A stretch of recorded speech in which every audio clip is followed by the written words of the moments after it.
وعن ابن عمر رضي الله عنهما قال ترى الناس الهلال فأخبرت رسول الله صلى الله عليه وسلم أني رأيته فصام وأمر الناس بصيامه. رواه أبو داود وصححه ابن حبان والحاكم. عن عبداللہ ابن عمر، عبداللہ ابن عمر یہ جلیل القدر صحابی رسول ہیں، عمر ابن خطاب رضی اللہ تعالیٰ عنہ کے فرزند ہیں، اور علم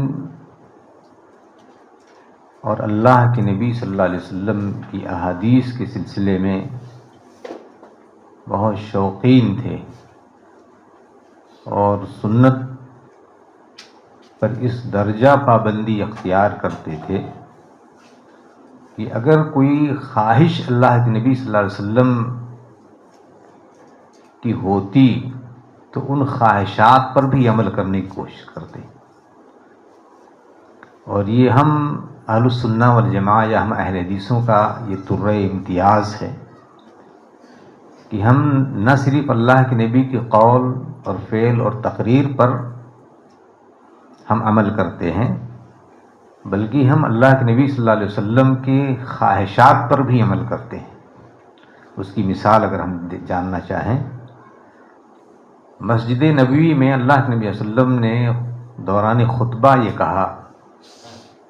اور اس دور میں بھی آپ کے زمانے میں بھی خواتین مسجدوں میں جاتی تھیں،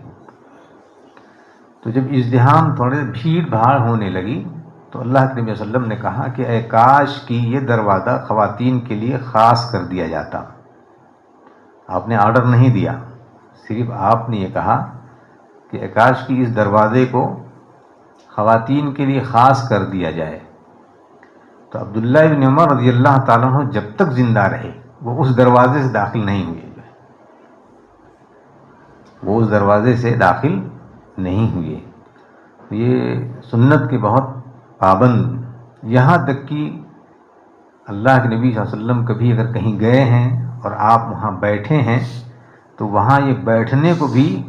لازمی وہاں بیٹھ جاتے تھے، بھلے ہی ان کو حاجت اور ضرورت نہیں رہتی تھی، اتنے سنت کے جو ہے یہ پابند تھی۔ یہ حدیث انہی سے مروی ہے۔ فرماتے ہیں کہ ترى الناس والہلال، کہ لوگوں نے، ہلال کہتے ہیں نیا نیا چاند، اور ہلال اس وجہ سے کہا جاتا ہے، یہ تحلیل سے ہے۔ تحلیل معنی ہوتے ہیں یعنی کسی نئی چیز پر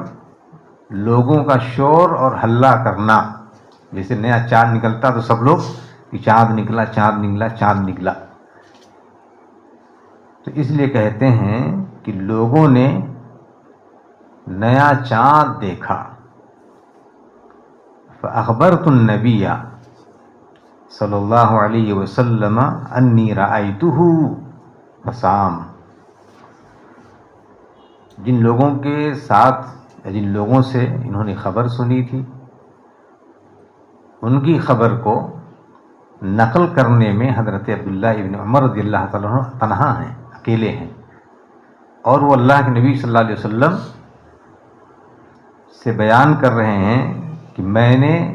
چاند دیکھا ہے۔ فصام، اللہ کے نبی صلی اللہ علیہ وسلم نے حضرت عبداللہ ابن عمر کی اس شہادت پر آپ نے روزہ رکھا۔ یہاں ایک بہت بڑی دلیل ہے، جو لوگ سنت یا علوم حدیث سے جن کو واقفیت ہے وہ جان سکتے ہیں کہ خبر واحد اور خبر متواتر، یہ خبر یہ ہے کہ اس کی روایت کرنے والے اتنے زیادہ ہوں کہ ان کا جھوٹ پر متفق ہونا محال ہو، انہیں حدیث متواتر کہا جاتا ہے، اور ایک حدیث آحاد کہا جاتا ہے، وہ جس کی روایت کرنے والے ہر مرحلے میں ایک ایک ہی ہوں۔ جو یہاں صحابی ہیں اور وہ روایت کرتے ہیں، اس میں اکیلے ہیں، اس کے باوجود بھی اللہ کے نبی صلی اللہ علیہ وسلم نے ان کی روایت کو قبول کیا۔ اسی حدیث یا اس جیسی احادیث کی بنیاد پر ہم لوگوں کا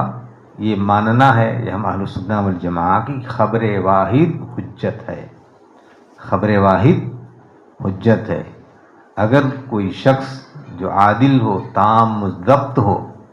ہاں، اور کسی بھی طرح کی کوئی علت اس کے اندر نہ پائی جائے،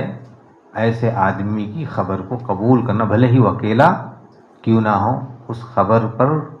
یقین کرنا، اس کو ماننا، یہ ہماری دینی ذمہ داری ہے، اس پر عمل کرنا ہے آدمی کو۔ تو کہہ رہے ہیں کہ انی رأیتہ فصام، اللہ کے نبی سے کہتے ہیں کہ ہم نے چاند دیکھا ہے، اللہ کے نبی صلی اللہ علیہ وسلم نے روزہ رکھا، وَأَمَرَ النَّاسَ بِصِيَامِهِ، اور لوگوں کو بھی حکم دیا کہ وہ لوگ بھی روزہ رکھیں۔ اس سے یہ پتہ چلا کہ اگر کوئی عادل تام و ضبط آدمی اگر چاند کی گواہی دے تو آپ یہ نہیں کہیں گے اس سے کہ نہیں آپ 2 گواہ لے کر کے آؤ تب آپ کی بات مانی جائے گی۔ چاند کی گواہی میں ایک مسلمان کی گواہی توحید کے قائل کی، جو عادل اور تام و ضبط ہے،